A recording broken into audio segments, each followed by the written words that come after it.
Vous en avez très certainement entendu parler ou à tout le moins vous les avez probablement vus. C'est au coin de la rue de la Reine à Gaspé, où ils ont un gazebo noir. C'est assez austère en fait. Et en l'occurrence, je parle des organismes communautaires qui sont à bout, disent-ils, entre autres au niveau du financement. Pour nous en parler, on reçoit aujourd'hui Steve Fournier de la Maison des Jeunes de Gaspé. Oui, Fait que, Steve, bienvenue parmi nous, content de te recevoir. Parce que, OK, là, il y a beaucoup d'organismes communautaires, au même titre qu'il y a beaucoup d'OBNL qui sont dans la région.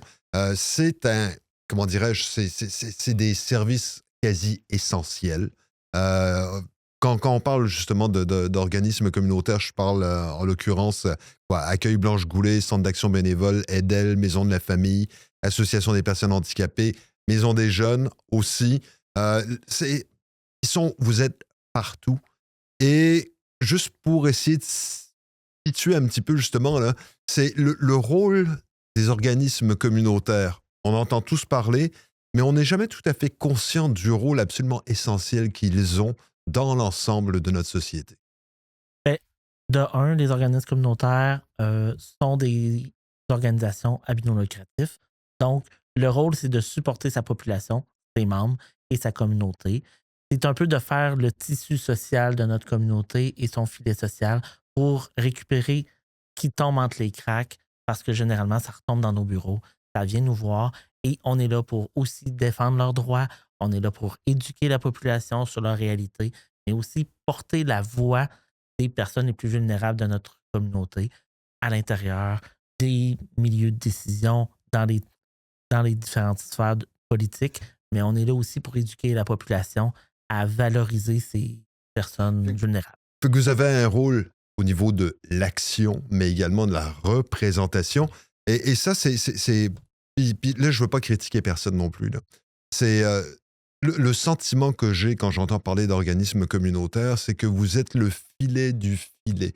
C'est-à-dire qu'on a un filet social au niveau de la santé, au niveau des services sociaux.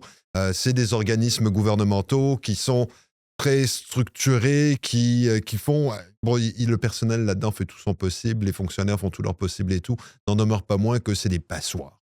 Il y a plein de trucs qui passent à travers. Et vous, vous êtes là un petit peu pour essayer de rattraper des morceaux qui passent à travers, surtout dans le domaine quoi, on parle de la pauvreté, de l'alimentation, du logement, ce genre de choses. Mhm. Et là, vous dites que il y a un manque de financement. Ce que les chiffres que j'avais, c'était les besoins ont augmenté de 230% en 2021 et 2024, et qu'au niveau du financement, ça a augmenté d'à peu près 50%. Euh, Comment est-ce qu'on explique cette disparité? C'est quand même Ben, beaucoup, là. à vrai dire, présentement, régionalement, en Gaspésie et de la Madeleine, on parle de 84 organismes communautaires qui reçoivent 30 millions par année. Ça fait pas beaucoup. Il faut quand même dire que quand on demande nos besoins Mhm. de la région, on demande 40 millions. Et après, nos organisations, on reçoit des enveloppes qui, des fois, représentent très peu le besoin qu'on a sur le territoire. Et il faut faire des choix. Et les choix, généralement, c'est quoi? C'est de décider si on met de l'argent dans la masse salariale, dans nos locaux, dans des frais qu'on n'a pas le choix, comme un comptable agréé, un CPA qu'on doit On faire n'a notre pas le don. choix. On n'a pas le choix. Après ça, on fait-tu du déplacement? On fait-tu des activités? Et tout ça devient avec une masse salariale qui, inévitablement, on essaye d'avoir une indexation annuelle, qu'on veut offrir des bonnes conditions. Parce que ce qui est le plus fragilisant pour des organisations communautaires, c'est d'avoir du mouvement de personnel.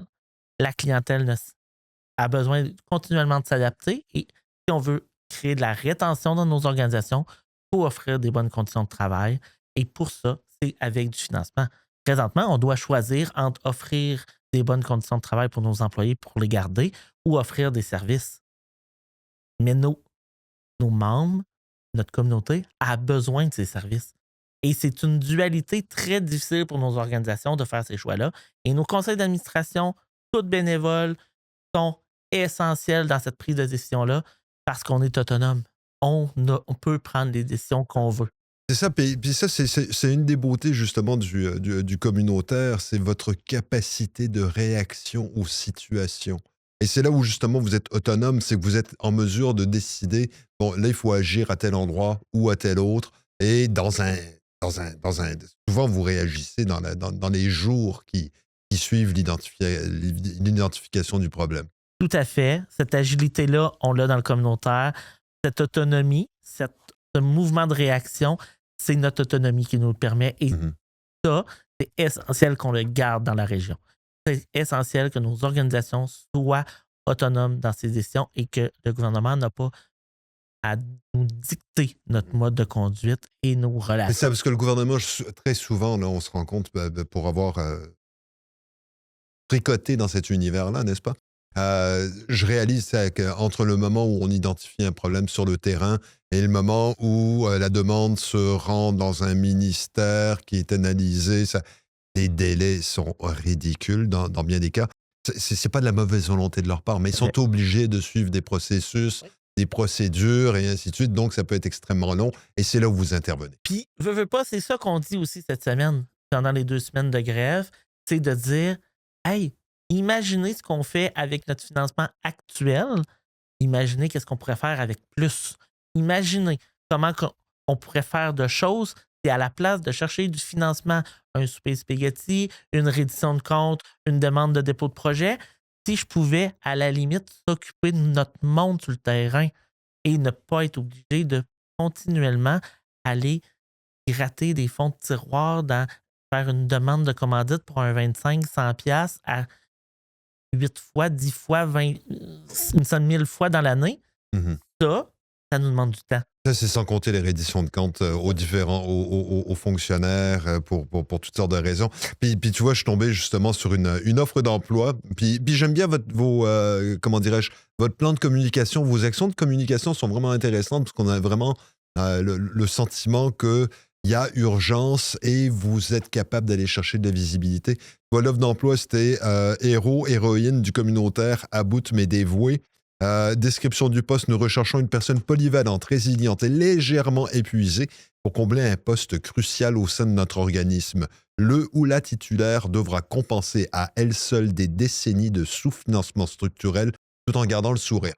Vous êtes en grève donc, Oui. mais on se rend bien compte que la grève dans le communautaire, c'est pas tout à fait la même chose qu'une grève, disons, pour un organisme gouvernemental commun. À vrai dire, c'est complètement différent. OK. La grève dans l'éducation populaire présentement, c'est une fermeture de service définitive et on n'offre rien. Dans le communautaire, le mot grève, ça veut aussi dire éducation populaire.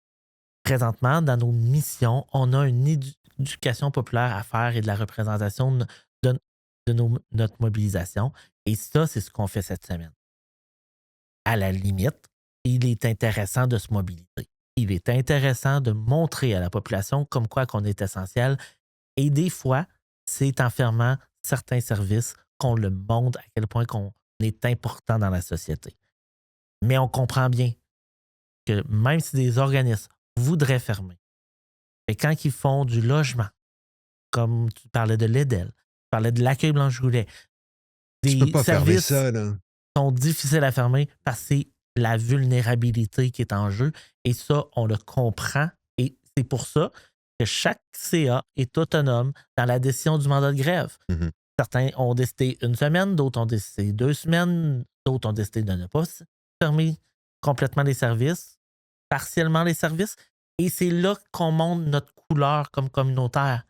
C'est qu'on prend en compte et nos conseils d'administration prennent en compte nos différentes réalités et on prend des décisions pour nos gens et nos personnes qu'on dessert. Ça fait que vous, ce que vous voulez faire dans le cadre d'une grève, c'est pas nécessairement de prendre votre, entre guillemets, je dis un gros guillemets, vos différents types de clients, parce qu'il y a toutes sortes de clientèles Tout à fait. qui ont recours au communautaire. Et l'idée, c'est pas que c'est ces gens-là qui souvent sont dans la plus mauvaise passe de leur vie. L'idée, c'est pas de les affecter, quoi. Bien, je peux pas dire qu'on les affectera pas parce que peut-être que certains vont se sentir affectés. Par contre, chaque organisation a pesé le pour et le contre pour prendre les décisions. Généralement, on se mobilise souvent pour notre clientèle. On se mobilise pour défendre leurs droits. Défendre. Et le communautaire à bout, c'est qu'à un moment donné, on se rend compte qu'on a bien beau parler pour les autres, à un moment donné, il faut se choisir nous-mêmes. Il faut le dire que notre financement, ça ne va pas bien. Il faut le dire que nos conditions de travail, ça ne va pas bien. Il faut revendiquer plus de financement pour offrir encore de meilleurs services, de meilleures conditions de travail à nos employés pour qu'eux soient capables d'offrir la totalité des services qu'on veut offrir et de manière saine, adéquate et dans la bienveillance. Mhm. C'est pas une vocation, le communautaire. C'est pas supposé d'être une vocation, le communautaire. C'est supposé d'être, oui, comme tu le disais, le sous-filet social où qu'on aide les personnes vulnérables à prendre en charge, à se prendre en charge. Mhm. Après, ben, chaque organisation le gère à sa couleur. Là, présentement, donc, on parle d'une grève, entre guillemets, relative. On Oui. s'entend. On va en parler en ces termes. N'en demeure pas moins que là, ce que je vois dans les médias, ce que je vois dans la population, c'est qu'effectivement, vous avez du support, même au niveau du CIS de la Gaspésie. Vous avez été les voir. Le conseil d'administration a dit qu'ils étaient qui vous appuyaient, disons. Difficile de ne pas le dire devant les organismes. C'eût été difficile. La ville a été vous faire vous voir. Donc, vous avez un support au niveau de la population, au niveau des différentes instances et ainsi de suite. Mais en même temps, quand j'écoute les gens là, qui se présentent à la, comment dirais-je, à la chefferie du parti au pouvoir présentement, en l'occurrence la CAQ, bon, ils semblent plus ou moins... bon, ils disent, bon, il y a de l'argent qui a été donné, puis il va falloir se débrouiller avec ça. Réaction. Ben, c'est sûr que quand on manque d'argent à ce point dans le communautaire, juste en Gaspésie, on parle de 10 millions et ça fait des années qu'on manque de 10 millions. C'est pas exactement beaucoup, 10 millions, là, pour un gouvernement qui jongle avec plusieurs dizaines voire même des milliards. Là. Mais et ça, c'est juste en Gaspésie. Uh-huh. Quand on se fait dire qu'au final, cette année, on va peut-être recevoir un 6 000 $ dans le budget, là, chaque organisation, on ne fait pas grand-chose avec 6 000 $ dans nos organisations, on va se le dire. Et je ne dis pas qu'il ne faut pas le prendre et que ce n'est pas nécessaire. Je dis seulement que c'est très peu selon ce qu'on a besoin. Après, les politiciens ont le droit d'avoir le discours qu'ils veulent. On sait aussi que le communautaire à bout, cette semaine et la semaine prochaine, on a des actions. Ça ne se termine pas le 2 avril, comme qu'ils l'ont dit sur la télé nationale cette semaine. Ils ont nommé que ça allait continuer. On est en élection dans la prochaine année. Il risque d'avoir des actions aussi qui sont posées en ce sens-là pour aller voir chacun des partis, pour aller voir les plateformes électorales. C'est sûr qu'on est dans ce mode de mobilisation-là, mais c'est nécessaire d'avoir ce discours-là dans l'opinion publique et on est reconnaissant de l'appui qui nous est donné par les politiciens, par les organisations et on sent la mobilisation de notre communauté derrière nous. En tout cas, c'est clair que vous êtes que la population en général, que les différents groupes vous supportent, ne serait-ce que moralement. Là, donc, on parle de 2 semaines de mobilisation. On parle beaucoup de vous dans les médias. Au bout de à la fin de la 2e semaine, ça s'éteint ou est-ce qu'on a une stratégie? Ben, à vrai dire, présentement, on gère nos 2 semaines. OK. On a dit pour la Côte de Gaspé, la table des organisations communautaires, on s'est mobilisé sur un kiosque pendant toute la semaine. Il a été déménagé à cause du vent. On a passé de la rue de la Reine. C'est le printemps, hein? On a passé de la rue de la Reine au Carrefour. Aujourd'hui, nous sommes au paquebot en ce vendredi. Semaine prochaine, vous allez être... Semaine prochaine, lundi matin, nous sommes au bureau du député. Et mercredi, jeudi, nous transférons vers la marche qui aura lieu à Québec, la manifestation nationale. Et ça, c'est le point culminant de la mobilisation. Ça, c'est la première étape, par contre. Pour il va suite, y avoir une suite. Ben pour la suite, c'est sûr qu'il va y avoir des suites. Présentement, sont-elles vraiment définies? Je pense qu'on met toutes nos énergies présentement à se mobiliser pour le 2 avril et on verra la suite par après. D'accord. Et puis, mais on s'entend aussi, comme tu le disais un petit peu plus tôt, là, nous sommes en année électorale. Tout à fait. Ça veut dire quoi? Vous allez, quelque part, bon, le printemps est chaud, malgré les conditions météo. On s'attend quoi? Est-ce que l'automne, il y a une... Ben, nous verrons. À vrai dire, présentement, je pense qu'il n'y a rien de défini. Ce qu'on sait, c'est que présentement, l'Organisation nationale de communautaire à bout se mobilise et rencontre plusieurs chefs de parti pour parler des revendications.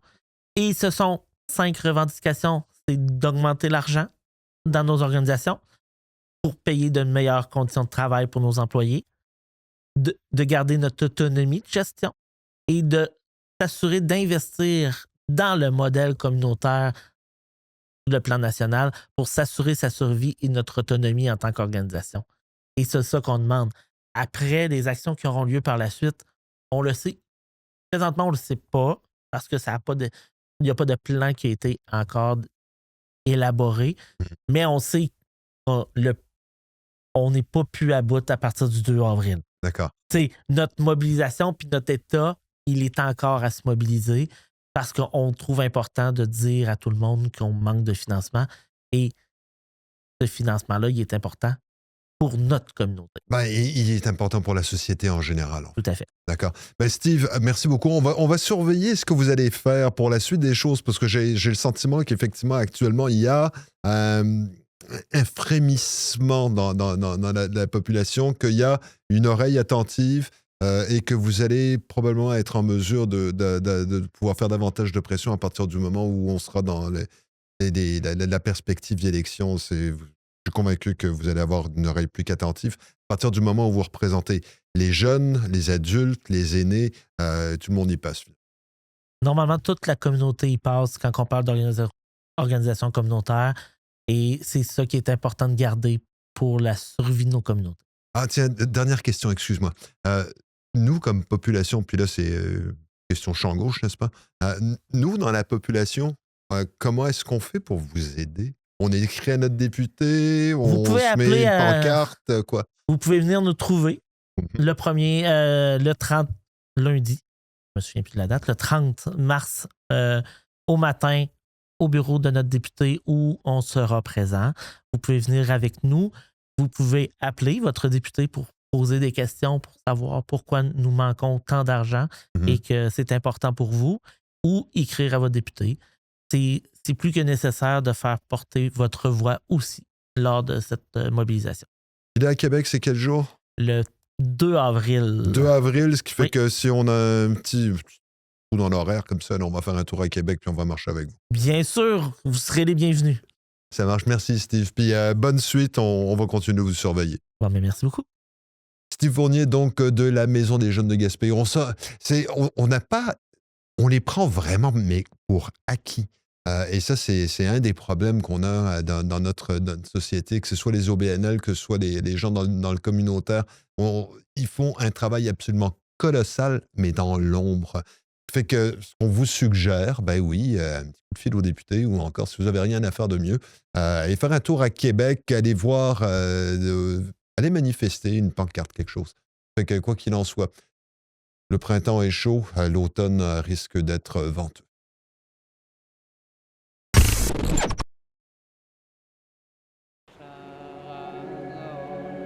Ça roule-tu, ma poule? Ça tombe-tu tranquille?